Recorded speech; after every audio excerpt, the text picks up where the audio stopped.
to go. All right, good. So I just want to quickly introduce Chris, who has been a great supporter.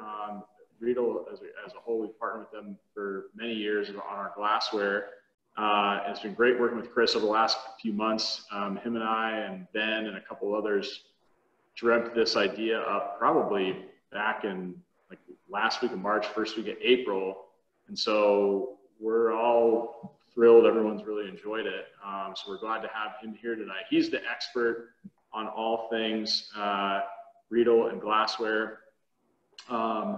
And for Trinitas, we're showcasing two awesome wines. One is our 2017 Sauvignon Blanc, which is becoming one of our team and customer favorites, which we've been making since 2006.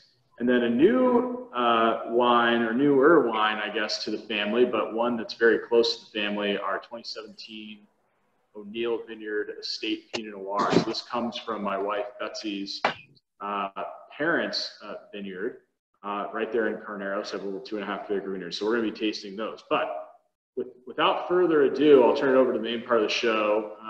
Chris here, who's going to wow us and amaze us with the glasses and kind of blow our minds on why this works, because I know some of you out there that haven't done it yet are thinking like, yeah, this is a little bit of like, I don't know about this, maybe a little snake oil, but I promise you'll be pleasantly surprised, or you'll just be dumbfounded by the end of it. So hopefully we'll enjoy. But Chris, take us away. Awesome. Hi, how's everyone doing? Again, Garrett, thank you so much for the introduction, and thank you to the entire team at Trinitas for having me and continuing to be able to allow Riedel to come into your homes. I have to say this is probably one of the weirdest times for practically everybody. The fact that we can have these moments though, and have these opportunities to connect, even as crazy as the world is right now, is such a pleasure. So my name is Chris Hillen. I am the sales manager for Riedel Crystal over the Western United States.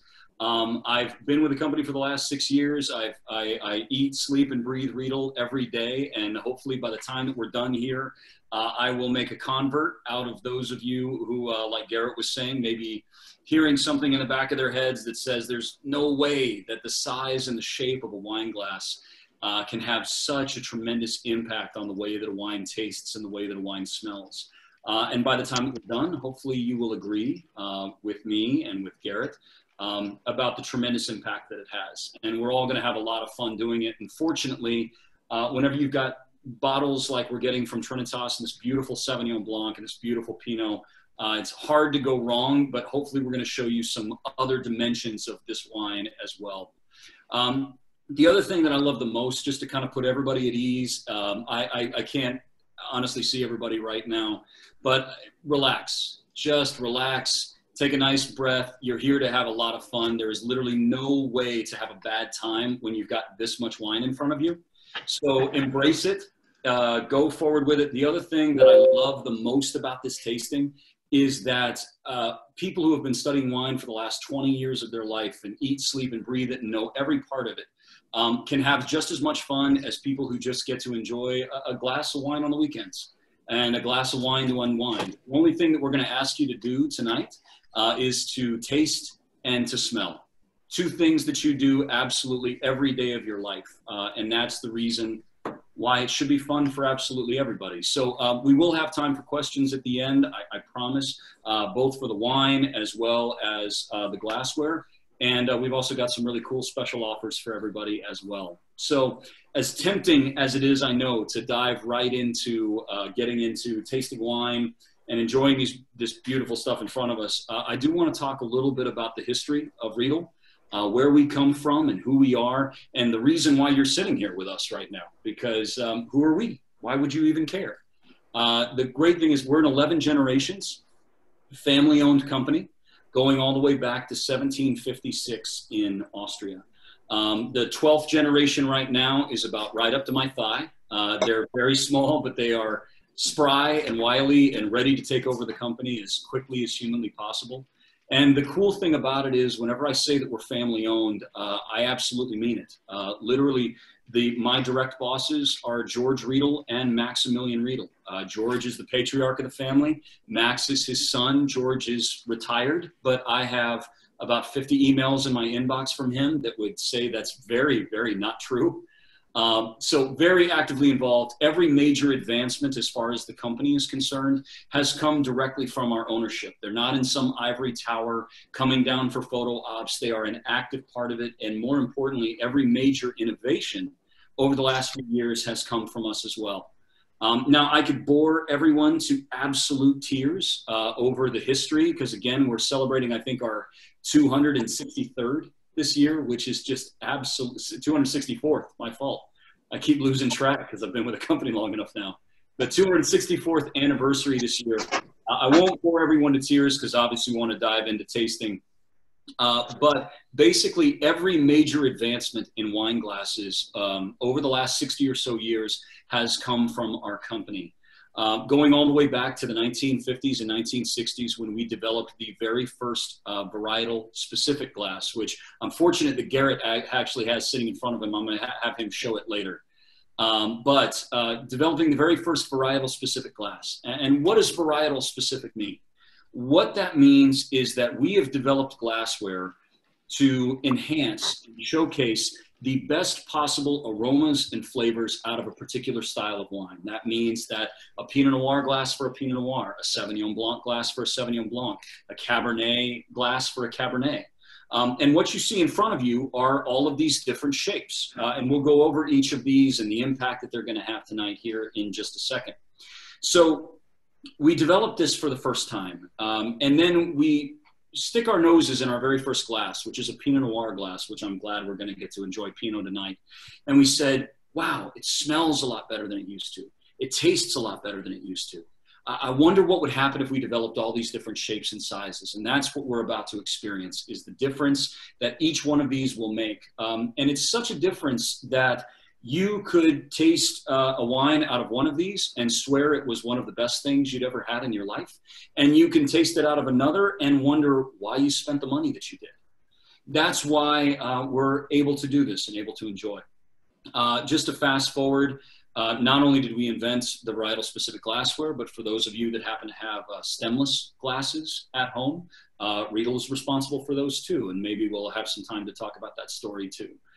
So from that, I'm going to defer to Ben. I want to talk about kind of what everybody has in front of them, and then the best way to make sure that we're all set up for success for the next little bit. So if Ben, we can show the screen. So first, obviously, welcome. I do want to talk and showcase this video real quick. We are going to be doing our performance glassware, which you can see all of these absolutely beautiful optic lines running through the glass. We'll talk about why that's important. But first, a little sizzle video just because it's fun to see, and you also get a little bit of a sneak peek into our factory.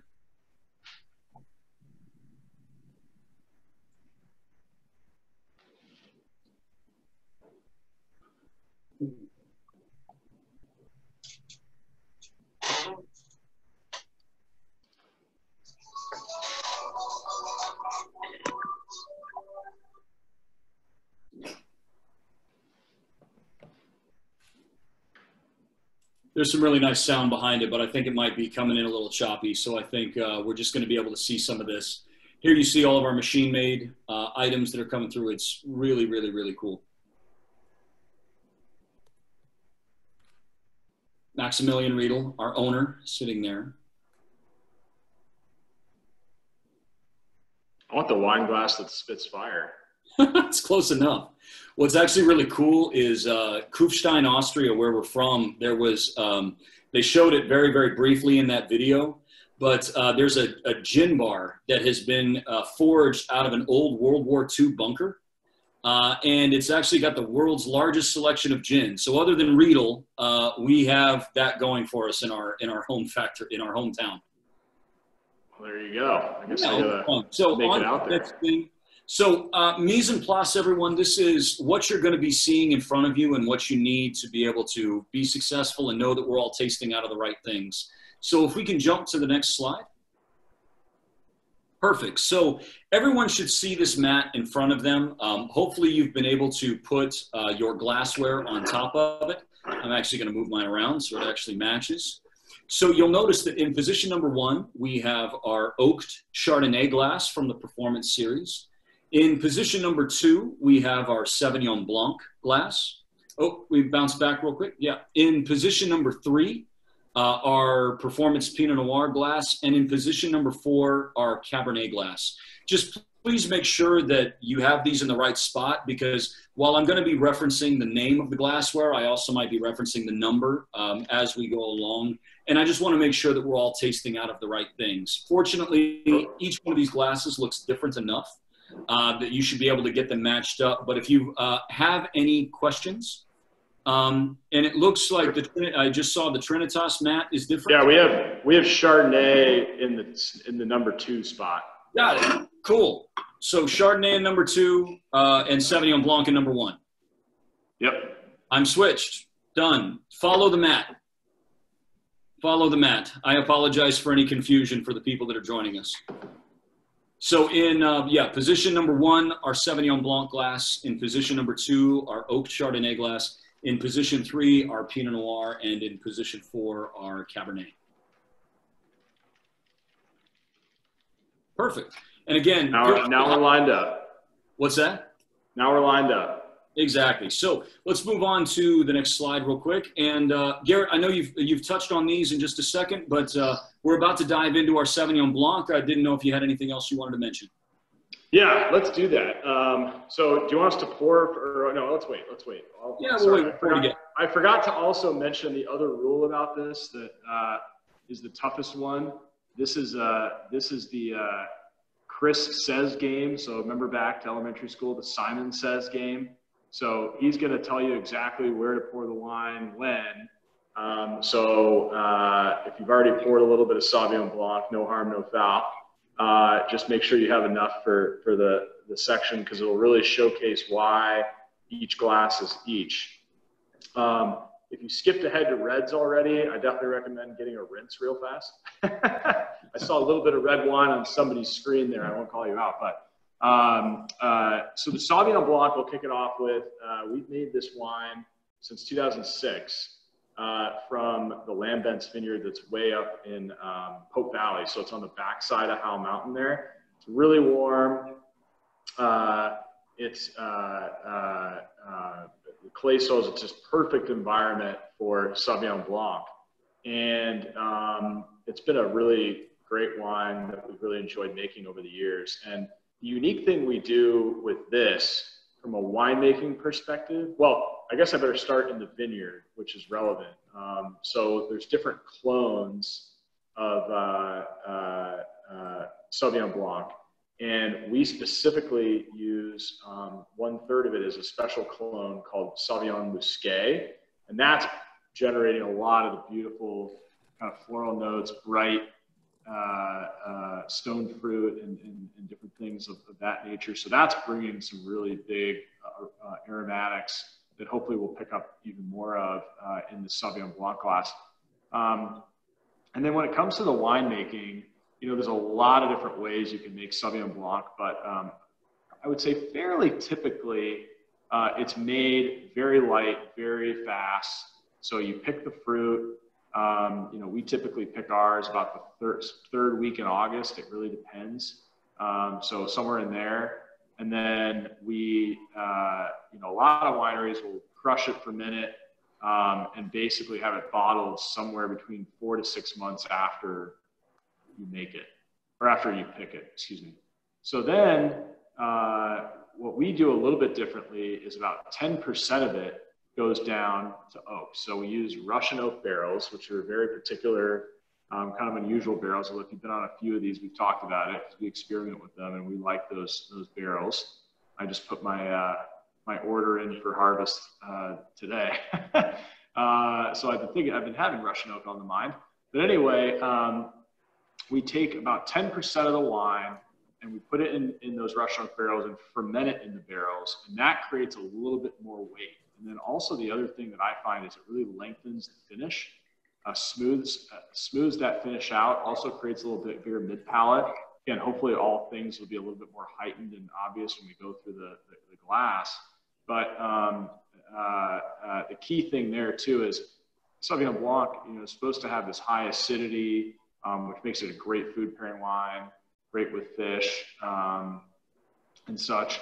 But that oak kind of, although the acidity is the same chemically in the wine, it's the perception on the palate is much less.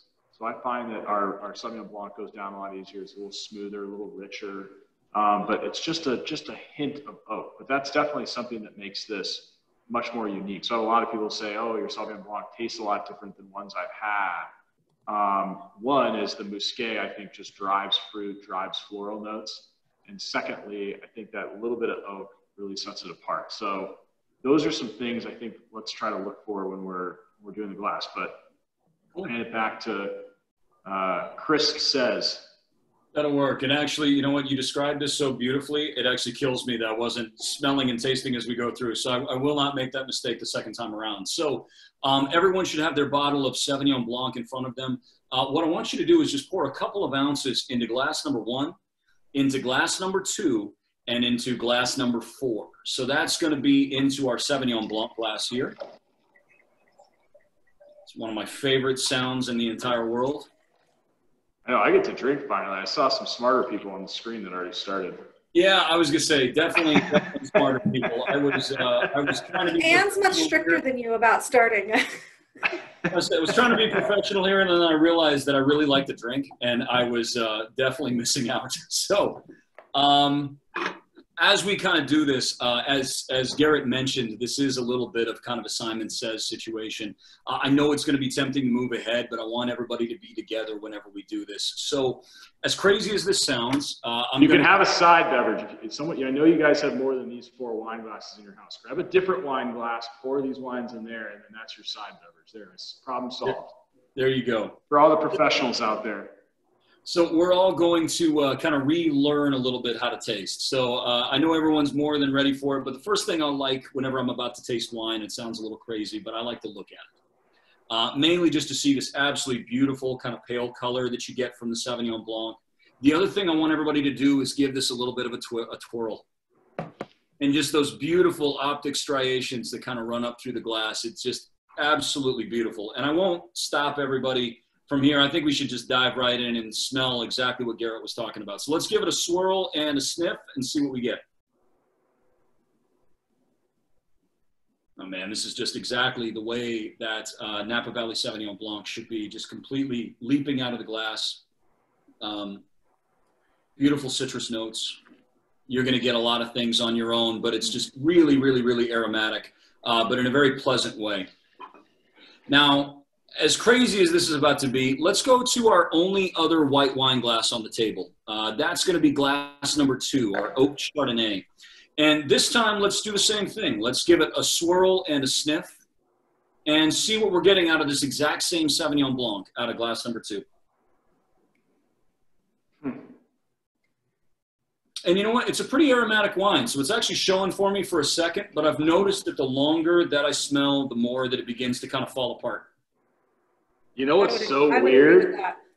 I don't know if this is a complete coincidence or if it's my mind playing tricks on me, but you know what, like the number one thing that does come out in this glass? Yeah. The oak? Yeah, you definitely get the oak. And note, it's the oaked Chardonnay glass. Yep. So that's very interesting. And we're going to talk about why that is too. So I've never drank this wine out of this glass, so I've never. It's pretty cool. So it's a quirk. It's a quirk of the way that aroma works, and we're actually about to experiment with aroma here. So the first thing I'm going to do is I'm not going to tease everybody anymore. Let's just dive in and taste this beautiful wine, as we should have a long time ago. Salute to everyone that's joining us. Cheers. Thank you so much.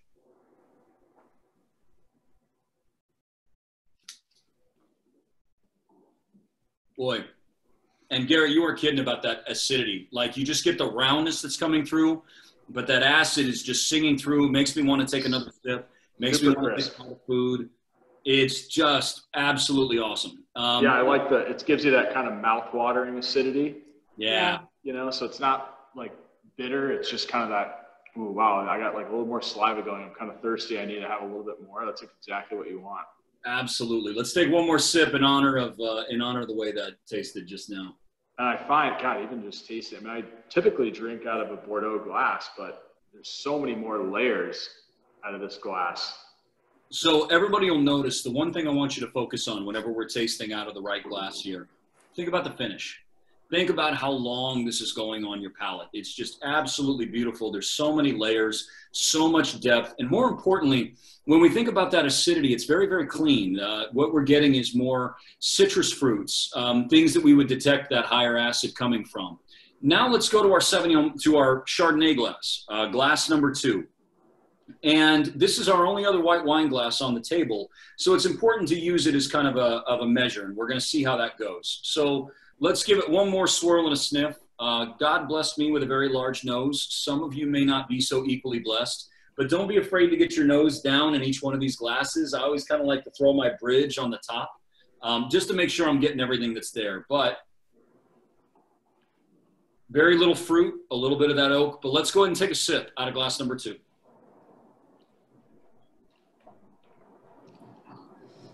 It's fascinating. You completely lose that like mid palate. Like it just goes straight over. Garrett's laughing here. It just becomes, remember how like we talked about this, like it becomes totally flabby. Like it falls apart. Like there's no structure. The acid that we know is there because we just tasted it. It's like it's not there.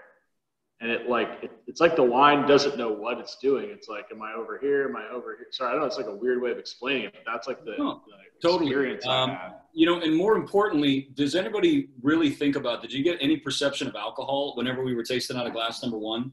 Whereas number 2, that's almost all the total finish I'm getting, because there's no fruit, there's no balance, there's no anything that's going to help balance that alcohol. So all I'm getting is a little bit of mouthfeel coming through, mainly from that oak, Garrett. I mean, there's really nothing else that's giving it that. And then alcohol, nothing on the back end. So, I mean, it's a completely changed wine right in front of us. Now, what we're going to do is talk about why that is.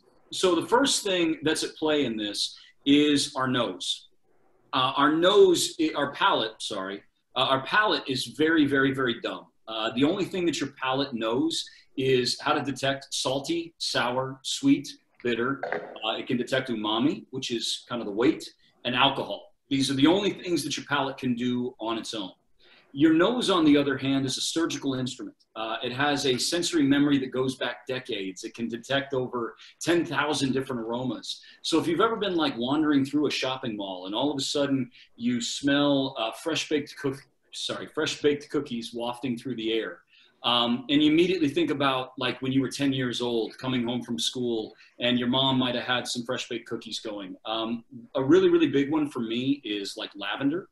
The moment I smell lavender, I immediately think of my grandmother because she always wore lavender perfume. It's just this really, really, really impactful smells that mean a lot to us. So our sense of smell is incredibly, incredibly important. And each one of these glasses is designed to capture those right aromas and allow the other aromas to dissipate. And in fact, if we had a microscope and we could take it down tight enough inside of each one of these glasses, you'd actually begin to see that there are layers.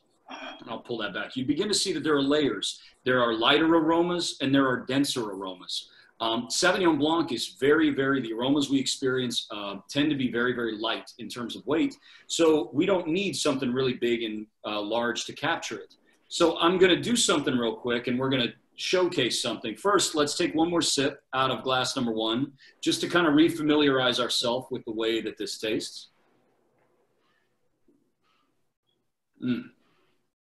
Again, all that beautiful structure, beautiful acid, beautiful everything. But now I'm going to completely and totally change this wine. And the way that I'm going to do that is and Garrett, you're going to have to do this. Everyone's going to have to do it all side by side. So I want everybody, you're going to have to make sure you have a nice breath of air. We're going to take a nice breath. We're going to plug our noses, and we are going to take a sip of wine out of glass number 1.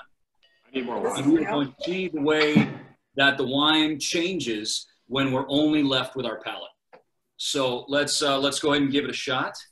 Everybody ready? There we go. Nice breath. Plug at our noses.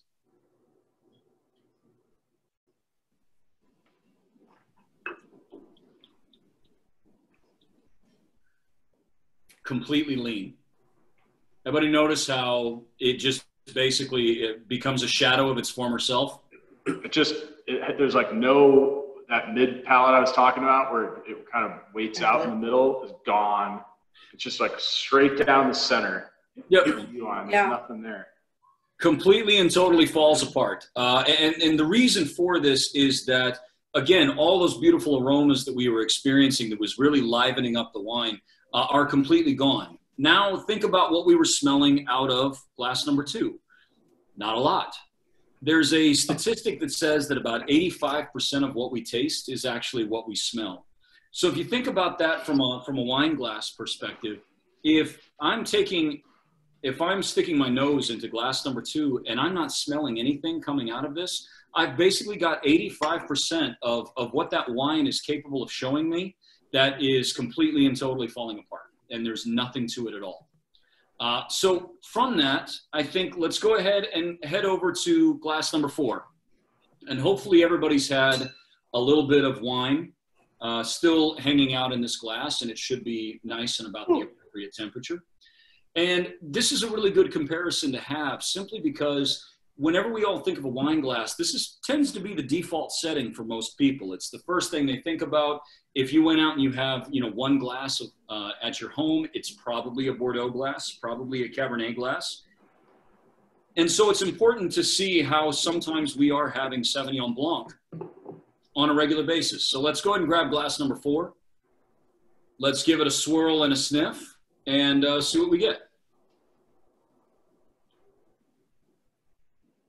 Everybody noticing again, there's practically nothing on the nose. It's just, there's very, very, very little going on here for me. And let's go ahead and take a sip.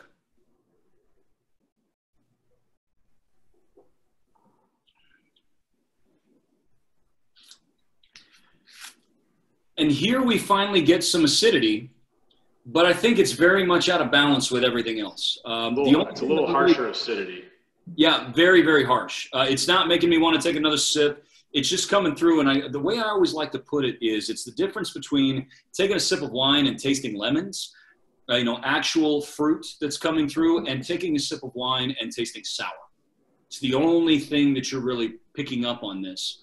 And this is the second component of what makes a Riedel glass a Riedel glass. So the first thing is we're concentrating the right aromas, as we just talked about.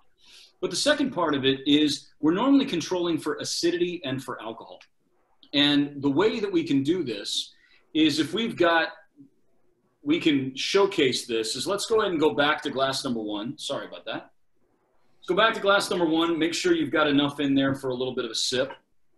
And as Garrett was talking about it before, let's give it that one last sniff. But I want you to take a sip out of glass number 1, and I want you to pretend as if it's the very first time you've ever taken a sip of wine. And I want you to feel where it's flowing over your palate. So let's go ahead and take a sip out of glass number 1, and let's talk about where we feel it go.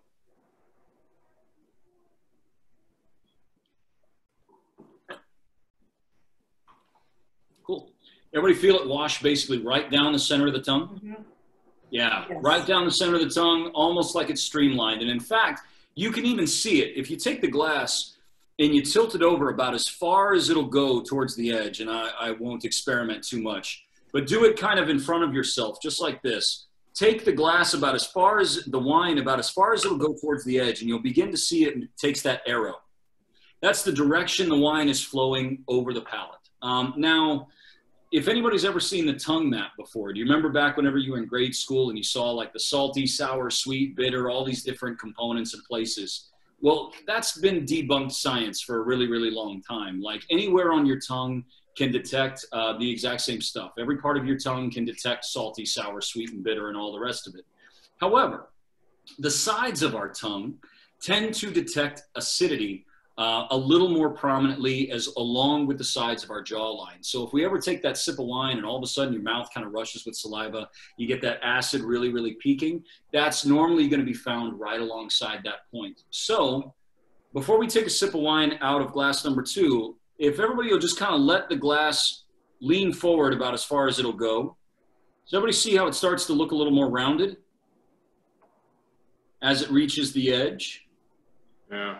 So think about that as we're about to take a sip. So let's go ahead and take a sip and see what it's like whenever this Sauvignon Blanc's acid is out of control, basically.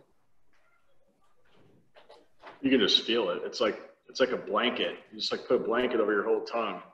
Everybody feel it kind of washing mainly to that side, a little bit over the tongue, but it's washing right alongside to that jawline. Yeah. Acid's out of balance. We're no longer getting the fruit. So it's the combination of getting the right aromas and steering the wine onto the right part of our palate that just completely and totally changes the way that all of this works. Feel free, by the way, to kind of play back and forth with the different ones inside of here. I still love being able to compare it side by side. And just for fun, let's go ahead and throw it into glass number 3, because I think this is kind of an interesting one. So let's pour a little bit of Sauvignon Blanc over into glass number 3.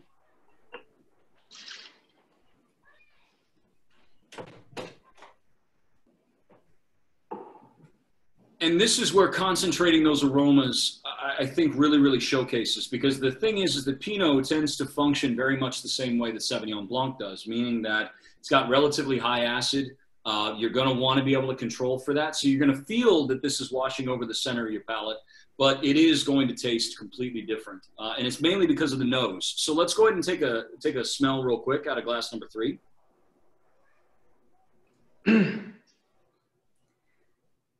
Who's noticing it's just not leaping out of the glass that it was before? Again, actually, I'm getting a little bit of alcohol coming through. Yeah, I agree. I get the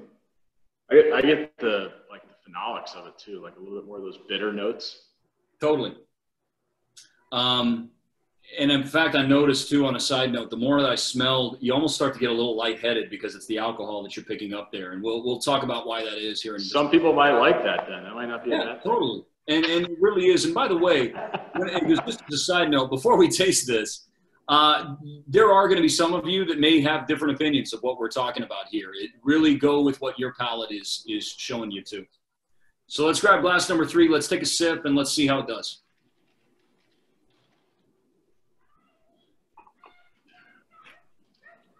Who's noticing that bitterness? Like, actually, I'm starting to get a little bit of tannin running down. Bitter. Alcohol's peaking a little bit. I also feel like it rolls more over the side of my tongue as well. So it kind of starting to fall under the tongue a little bit. Yep. Well, you know, it's weird. It almost skipped the front of my palate and it just went straight to the back, and it was just hot. It was just really hot. And then the tannin, the alcohol hit me first, and then the tannin kind of was the extra, you know, burn. Someone actually said it made their jaw tense up. Yeah. Well, yeah, you get that like pucker acidity. Yeah. And I got to tell you, this is probably, I think, the weakest glass out of the 4 that we've tasted. Like, in terms of like me being able to just continue to drink it. For me, this is one that's just not working for me. The others, you know, the wine is still very, very good. But again, everyone's going to differ in terms of what they're tasting and what they're feeling. This is personally one of my favorite wines, and everyone on the staff knows that. There's always a cold bottle in the refrigerator near the office. And I've really converted over to always using this glass now. I love it. Well, we just had a whole 2 pallets of glassware show up at the office today. Yeah, it's a really, really great glass. I normally drink, so I have my side beverage over here. It's not a side beverage. It's really has Garrett been doing it wrong all along? And the answer is yes. So I usually drink my SB out of this is the like restaurant XL bad boy. Yeah, 33 ounce glass. You can fit a bottle in a whole bottle. Yep. So it'll get you drunk glass, but this is what I typically drink it out of, or I have the baby brother to this, which is more appropriate for Sauvignon Blanc. But the nose is just non-existent. The palate's actually okay. It's not as bad as the Chardonnay or the Pinot. It's going to be maybe on par with the Performance Cab, but I'm just like, oh man. Yeah, I mean, just kind of in between. It does an okay job, but it doesn't showcase that really beautiful acid and make you want to take that next sip. Right. So please, everyone, pour all the way back into glass number 1. enjoy it the way that it is. And I was going to go ahead and move on to our next slide, just kind of while you enjoy that wine. And by the way, feel free to play around with it in different glasses. Talk amongst yourselves about what you like, what you don't like. That's the really cool thing about all of this too, is that we really are just trying to find things that work for your palate, that enhance these beautiful wines, because no matter what, these are well-made wines, which means that you're always going to be able to enjoy it no matter what glass it's coming through, but it's all about finding that perfect way for it to sing. So Ben, onto the next slide here. Cool. So I also want to talk just real quick about the anatomy of the glass and what makes Riedel particularly special whenever it comes to the way that we construct our glassware. So glassware is always going to be constructed in three parts. It's going to be the bowl, the stem, and the base. And if we can click the next advance. The bowl, as we've discussed, is always going to be there to concentrate those right aromas, to showcase the right things, and we'll talk a little more about that with the Pinot. The stem here, this is where I just kind of want to talk about our points of difference. The immediate thought for most people would be holding this stem that it feels really, really fragile. I have to tell you that this is actually one of the most durable glasses that we make. And the reason why is that the stem is so well constructed that the glass actually acts like a little bit of a shock absorber. So we try very, very hard to make a glass that's both elegant, that feels really, really good in the hand, but also is something that is going to stand up. And at the very end, we're also going to talk to you about taking care of your glassware so you can have it for many, many years to come. We can bounce to the next one. The base also. Take a look at the size of the base. And the reason why I want to showcase the base of each one of these glasses is that when you're holding it, you should be able to feel that each one of the glasses has perfect balance to it. The glass is perfectly and completely balanced. And so because of that, or the reason for that is because of the base of the glass. You'll notice that the base of each one of these glasses is just as wide as the actual bowl is. And that's the way that we're able to provide this really perfect balance, and it feels really, really nice. The sheer rim, that's something that just to be able to focus on as we move on. You'll notice how thin our glassware is. That's designed so it can deliver the wine cleanly onto your palate. And then we'll bounce to the last bit. And then finally, just the optic interior. The one thing that I would encourage everyone to do is just continue to take a look at the beauty of this glassware as we go along. Give it a twirl. It'll be a lot more fun the more drunk you get, I promise. Just to be able to see it, but it also serves double duty. If you can feel inside of any one of the glasses that you want to, you'll notice that there's a little bit of texture on the inside of the glass. That texture is basically, we add anywhere between about 10 and 15% worth of additional interior space, square inches basically, that the interior of the glass is a little bit larger because of that, just to be able to act a little bit like, kind of like a little miniature decanter. It's a nice little thing that helps your wine open up a little bit faster, in addition to being a really beautiful thing. And then, perfect. So, and then how does that work, Chris? It like increases the surface area or something, right? I'm remembering from the last. That's what I was looking for. I apologize. So the more surface area that the wine has to react against, obviously the faster that the more it's going to be agitated, and the faster it's going to decant. I will tell you that whenever you're only increasing things 10 and 15%, it's going to be a small amount. It's not the same thing as taking like a really, really nice decanter, like we'll be able to showcase here in a second. And really agitating the heck out of it. But it does mean that it helps to open things up just that little bit faster whenever it goes into the glass. Yeah, and it looks awesome. Yeah, it really, really does. And I got to tell you too that please, if you're going to be taking a look at this series of glassware, don't buy it because it's agitating the wine a little bit faster. Really follow your heart in terms of what, you know, you enjoy personally out of a Riedel glass, because we have these that have these beautiful optic lines to them, but we've also got some other ones that are clean and smooth, and it really comes down to personal preference. Cool. So real quick, I wanted to showcase this absolutely beautiful, beautiful scenery. I would be remiss if I didn't show you Kufstein, Austria. This is where our home is. If you ever get an opportunity to come and visit us, you can actually visit our factory. This is the fortress that stands at the center of the town. It's got to be one of the most beautiful things I've ever seen in my life. The river flows right alongside it. And I also want to show this next video just to give you a little bit of an insight into where we are from and the way we look whenever you come visit us.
Cool.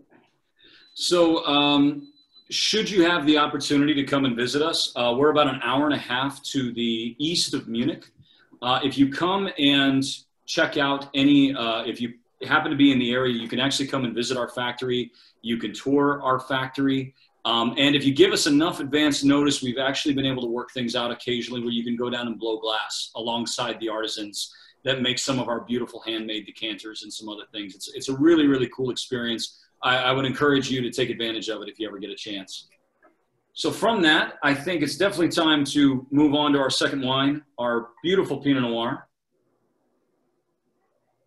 Awesome. So I will not make this mistake like I did the last time. Let's go ahead and pour a little bit into our Pinot Noir glass, a couple ounces into our Cabernet glass, and a couple ounces into our Chardonnay glass. So just those three, glasses 2, 3, and 4 with our Pinot Noir.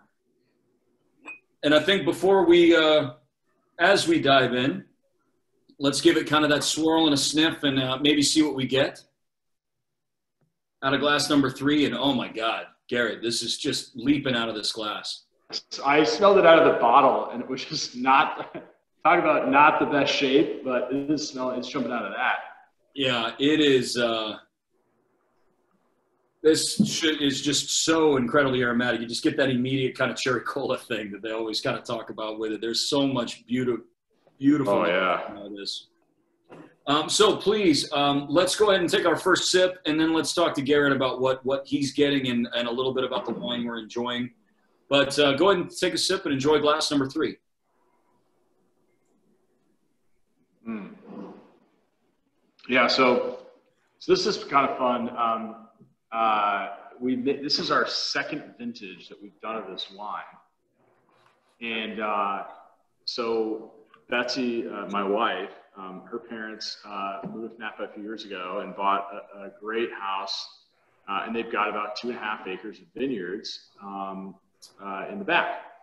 And so we figured it was Pinot and everything. And I told Mike, her dad, I was like, hey, well, let's maybe make some wine out of that. You know, I don't know how it'll turn out, but, you know, it's not a lot of fruit. It'll be fun, you know. So we said, oh, that'd be kind of cool. So we got the fruit in 16, which was our first vintage. I think it might have, I don't know. Yeah, I think it might have been the best Pinot we've ever made. It was just like, wow, like, I thought it was like going to be fine, and it's got a little bit of a slope to it. You're in Carneros, you're in the right region, that like looks great, but we just didn't really know. And so we made it super small batch. Really made like maybe 100 and I don't know, 60, 170 cases, not very much. This vintage is not much different. And it was just one of those surprises. You know, we did it kind of as a fun thing, and it was my father-in-law and everything, and then it's in the barrel, and we're like, holy cow, this stuff is amazing. Like, this is like one of the best Pinots we've made. So we put it into our family collection, which is our single vineyard, and we name it the O'Neill Vineyard because that's my wife's maiden name and my parents' name. So it's O'Neill Vineyard, and because we control the fruit and everything, it's actually our second estate wine, our Meritage that comes from the Meritage Resort right there, the 5 Bordeaux varietals that are on the hillside, that's also our estate. And so it's awesome. But what we do with this is it gets treated really gently. We typically do an open top fermenter. Actually, I think it was a 16 or 17 vintage. It was so small, there wasn't a tank big enough to do it. So we actually we make this in puncheon barrels. So if you've ever done a winery tour in Napa and you see those barrels that, are like yay diameter, right? Those are called barriques.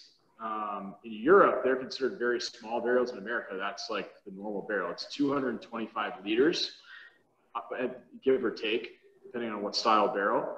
But this, we use a puncheon barrel, which is a 500 liters. So it's more than double the volume of a normal barrel. And barrel land is opposite land. The bigger a barrel, the less oak influence. The smaller a barrel, the more oak influence. All it has to do is surface to wine ratio. So on a bigger barrel, less wine is touching the oak surface, whereas a smaller barrel, it's more concentrated, right? So we like to have some nice oak on this wine, but we don't want to overpower it with the oak because, as we'll kind of get into it, there's some just delicate fruit notes in there you really don't want to hide, and the oak can overpower it. So it's about building structure, building body, adding a little bit of flavor in there. So like you talked about that cherry cola, well, the cherry is purely from that fruit, but that cola note typically is coming from that oak. And we use both French and Russian puncheons, a mix of both. And that's typically what we age the wine in. But one vintage we had literally 2 puncheons where we were just open top barrel fermenting it, where we popped the head out of the barrel, fermented the juice in these open top barrels because the tank there wasn't a small enough tank for this lot. So it's really handmade.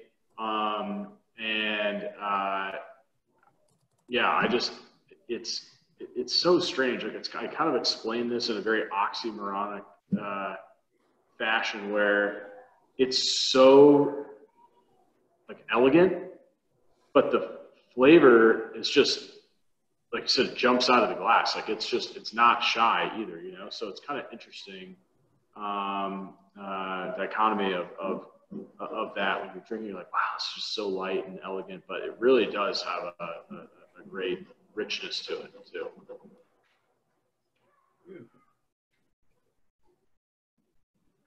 Mm.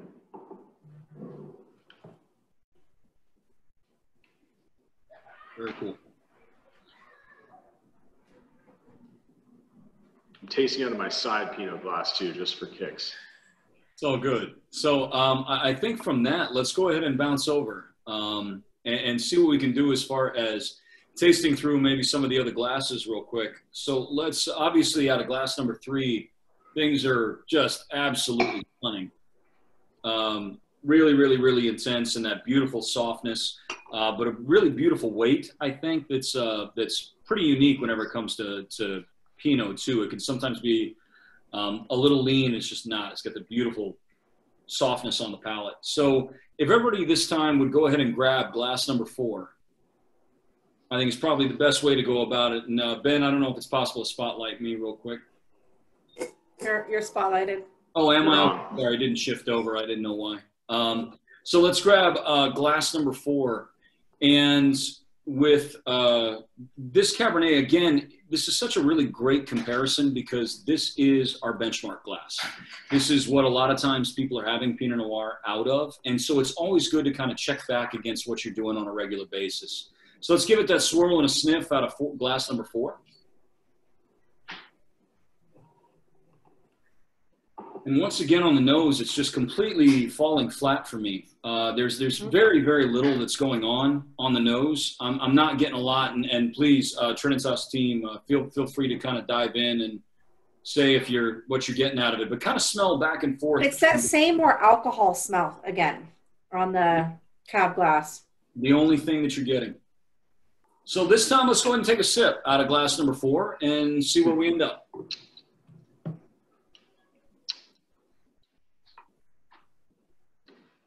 Palate's kind of a mix for me.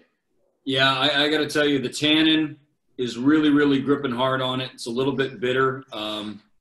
And the finish for me is just completely wonky. Whereas that really, really clean red fruit coming out of the right glass number 3, out of glass number 4, I'm just watching it get slammed shut. And the only thing I'm getting is bitterness and a little bit of alcohol.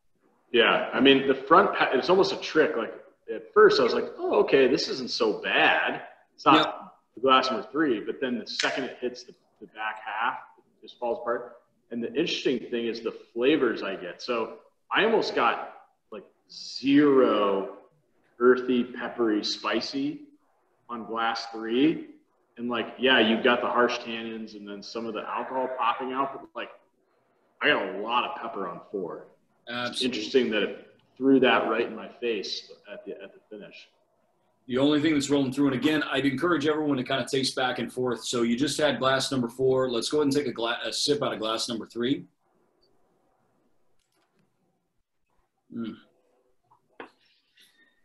And again, what I really want to showcase is just the roundness.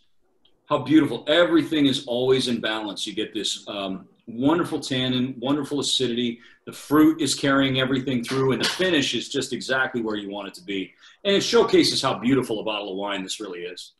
You get that mouth-watering effect too, which I love on this. It's just like just enough acidity. It doesn't want to be encouraged to keep drinking. I mean, that's what we should always be looking for. So always a huge difference. Now, this time, let's bounce over to glass number 2. And one of the main reasons why we showcase glass number 2 is, number 1, if you look at it, it looks a whole heck of a lot like a red wine glass. In fact, if I saw it without having been through all of this, my first thought would have been that this was a red wine glass, because we have that default setting in our mind that if it's big and it's wide and it's open, then clearly it's got to have a big wine going into it.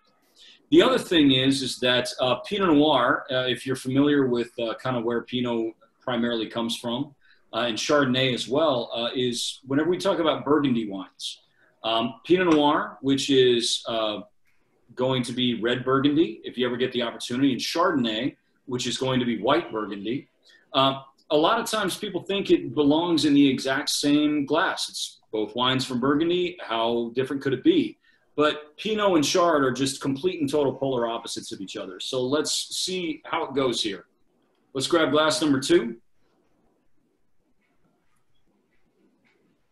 And I'm actually okay with the nose for a second. I kind of got that some sweet fruit running through, but it starts to dissipate the more you smell. It's just, yeah, it's like a hint of its former self. Like there actually are some pretty notes, but you're kind of like, you're digging for it. You're like, can't find it. It's just so faint. Absolutely. And let's go ahead and take a sip now out of glass number 2.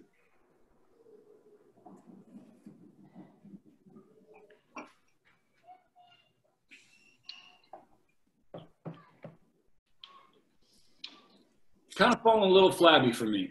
Yeah, you lose all that juiciness and that roundness. Absolutely. Goes more earthy, more subdued. There's like not as much going on. It's just a hint of alcohol. It's not as powerful as the 4th one, and it definitely doesn't have the tannin punch in your face. But yeah, it's just kind of all the fruit's gone. That's what it is. It's just, there's no fruit. It's all the other stuff. Absolutely nothing. And again, you're getting kind of some of those spice notes, a little bit of the alcohol coming through. But again, I'd encourage everyone to go back and forth and just kind of taste back and forth between glass number 2 and glass number 3. Well, and I really notice how this one just drops it right under your tongue, right? So it's just this very different experience. Mm. You really feel it right to the tip of the tongue. Really, really just activates the palate almost immediately. and it's just really, really, really pretty. So from this, as we kind of continue to taste through, and by the way, you're welcome to pour into glass number one, just if you kind of want to experiment. But Ben, I was seeing if we could show, just before we show the video, I was going to talk a little bit about our decanters. So Riedel, in addition to all of this absolutely beautiful glassware, we also produce a number of decanters. We actually recommend decanting for all wines. We recommend decanting even for the Sauvignon Blanc. It helps. You'd be amazed at how quickly it can help things just kind of liven up a little bit, open up. But in addition to all this, we have some of our beautiful handmade decanters that are handmade by artisans in Austria. These guys are literally hand making and mouth blowing these decanters. But it helps to aerate the wine. It helps to rapidly aerate the wine, helps to be able to bring the wine along a little bit faster, maybe than it might be as it sits inside of this glassware. The nice thing about most of what you're going to get from Trinitas is, even though I know that they do a really, really forward-thinking job of trying to make sure that the wine is ready and approachable for you as soon as you get the bottle, I also know that this Pinot in particular could age for a couple of years. It's got the structure, it's got the acidity. It's going to be able to allow it to age inside of your cellar for easily 5 years, and maybe even a little bit beyond that.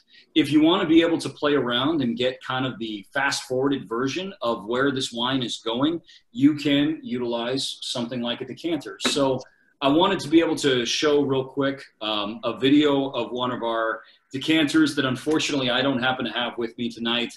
But this is one of my favorite things that we get to watch. And I always laugh every single time that I see it. And these are maybe some other things you can do with our decanters other than utilize them for wine.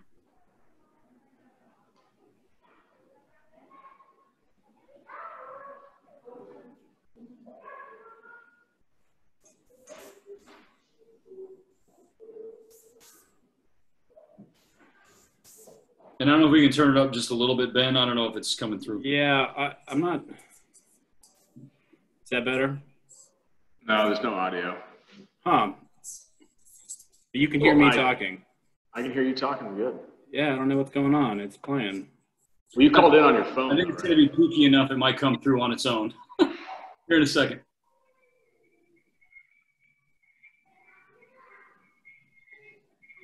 What you can't hear, we'll have to send the link to the videos. They actually like made this horn decanter, which is so cool. And these guys can actually play out of this decanter, which is pretty wild. And it's actually a great decanter for Chardonnay, ironically, especially with that gold hint there. Yeah. Unfortunately, we're not going to be able to showcase this one, but I do have another beautiful decanter with me today. This is our Eve decanter, one that hopefully people have seen before. And like so many things in this world, as we get older, it's not that we don't have toys anymore. They just cost a lot more.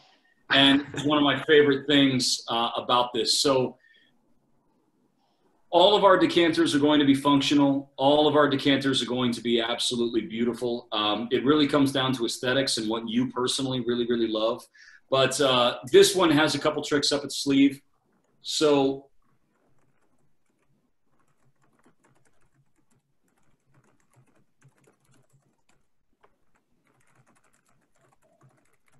beautiful. So in addition to being a really, really beautiful decanter, and here we have, here we have a really beautiful decanter. Sorry, I was watching as one of the questions came through. But in addition to being absolutely gorgeous, this particular decanter has a few tricks up its sleeve. So the first is that this was developed by our owner, Maximilian Riedel. And whenever he went to present it to his father, George, the very first thing that George said was, "Max, this is one of the most beautiful decanters you have ever designed for us. Why don't you go ahead and pour me a glass of wine?" And Max says, "Not a problem." And George initially says, "Well, that's great, Max. Congratulations. You've created a decanter that you can't get the wine back out of. But fortunately, there was a little bit of serendipity here where there are two bellies to the beast inside of the Eve. And that is that there's one chamber that's here inside of the belly of the snake and another that is here in the neck. And if we rotate it, and hopefully if we can all be quiet, you can see. And here. So does everybody hear that charge into itself? So what's happening right now is that this wine is having air force inducted into it by the way that it's charging into the neck of this. And in addition to decanting a wine 16 times faster than a regular decanter, I have also created a perfect pour for myself.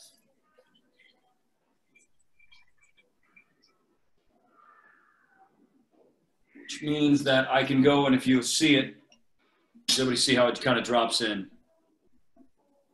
And again. Now it's a really healthy pour.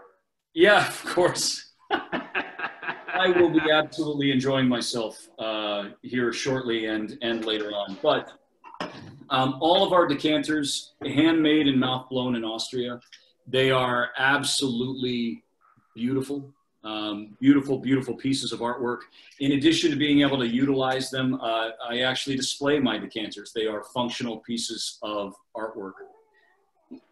So from that, I want to say thank you very much, obviously, to Trinitas for being able to host us. Hopefully you've been able to experience our wines in a different way and also experience some of the Trinitas wines in a different way as well.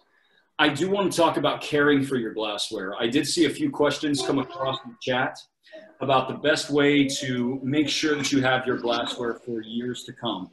So the first primary thing is that all of our glassware is actually dishwasher safe. So completely dishwasher safe. That seems counterintuitive. I see some people that whenever they see it, they go, it's so fragile, I don't want to put that inside of my dishwasher. We have a partnership with Miele. Miele dishwashers, they're very, very wonderful Austrian brand of dishwasher. And the primary thing with Miele that they have that maybe some other dishwashers don't is they have a stem clip. What that really does is help to secure the glass inside the glass. You can actually put any of our glasses into any dishwasher, but they come with a couple different rules. The first is going to be that you're going to want to make sure that the glass is secure. And whenever I talk about secure, I mean that if you stick it down on inside of your dishwasher and it's on top of one tine, if I give it a tap, if it spins around like this, the glass is not secure, you're going to run the risk of it bashing into other plates, other something, and it's potentially going to break. Conversely, if you get something where it's too tight, where if you give it a little bit of a tap and it's being squeezed to death, you can potentially hurt your glassware that way as well, and it can potentially break. The easiest thing is if you just give it a little bit of a tap, if all it does is kind of wiggle, you're perfect. If you cannot do that inside of your dishwasher, unfortunately, it's probably best to hand wash it. I dishwash all of my glassware, including all of these, and we have absolutely no problem. Normally, the breakage does not come from a dishwasher, but the breakage comes from polishing the glassware. And what I mean by that is that if I ask most people to show me how to polish a glass, almost everyone's going to grab the glass right here, and they're going to grab the glass here, and they're just going to kind of rotate around just like this. Now, it feels really good because this looks like a handle. It looks like that's where your hand goes. Unfortunately, what's happening is you're creating torque on the glass, which means that over time, the glass is slowly but surely creating little micro fractures right here. I'm twisting here. And so what happens is over time, I break it a little bit and I break it a little bit and I break it a little bit, and eventually it just pops. The way to avoid all of that is by polishing the glass like the three separate pieces that it is. That means polishing the bowl, just like this, polishing the stem, and polishing the base of the glass completely and totally separately. For that, if you do that, you will have the glassware for years and years to come. Again, from that, I wanted to say thank you very, very, very much to Garrett and to Trinitas for hosting us here. Hopefully you've been able to learn a decent amount. about your glassware. You've been able to experience a little bit more with your glassware. And if everybody has any questions too, as they come along, we'll be around for the next little bit. So Garrett, again, thank you so much for giving us the opportunity to showcase the glassware and to showcase your beautiful wine. No, thank you. And I'll just follow up. It is all about the buffing, and yes, it's bedtime in the background, right? The kids squealing down the hallway. But the buffing tips he just gave, like I've broken so many glasses going like this, and I know better. That's really key. But I dishwash all these.